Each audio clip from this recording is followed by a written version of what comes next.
Sasa unajua nimewasha pikipiki nimezima hapa uongee. Chabu asitondoke. Sasa unamfokea mganga. Eti mganga unamfokea abiria. Kia, hapa hivi kuna mteja ameniambia nifanyie delivery ya dawa. Sasa hapa hivi niko naomba kama una 20,000. Sasa hivi niwaache nyumbani. Alafu tukienda kule akinipe langu nakufa. Ni uhakika.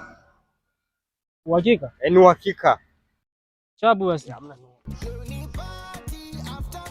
Basi tuondoke.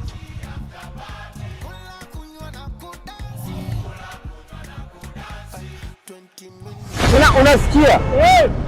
Unasikia? Yaani mimi wateja wangu wanakuwa na hela. Tena usiku ile tukienda kwa atanipa 500 kukupa 200,000. Sawa. Ongeza mwendo sasa. Haya.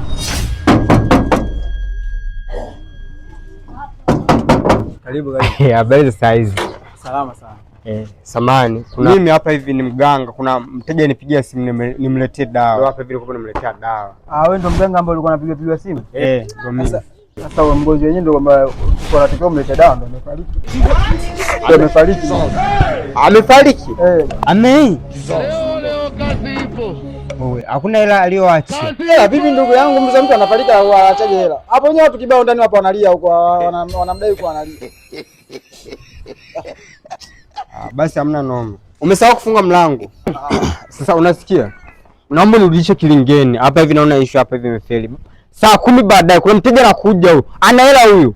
Yule atanitoa 2,000,000. Na kinitoa 2,000,000 na kupa 700,000 na hela usumbufu. Kwa naomba twende haraka haraka. Wewe unajielewa kweli? Sisi ni uhakika. Yaani mimi nimekukopesha hela yangu, unajua unakuja kuchukua hela huko na yote rudi tena kilingeni. Acha bwana na wewe. Nani uhakika manaki sio hapa hivi. Tukienda kule akija ni uhakika ni hela yako ni 700,000 unakataa 700,000. Yaani nimekupa hela yangu na niambia mimi nikae hapa nikusubirie. Wewe una akili timamu? Sisi si uhakika lakini. Sasa mimi ngoja kwanza. Wewe ganga umeanza lini? Na wiki 2. Vitambaa vinaonekana vipya kabisa hivi nitaenda niuze. Wewe unabwa mganga.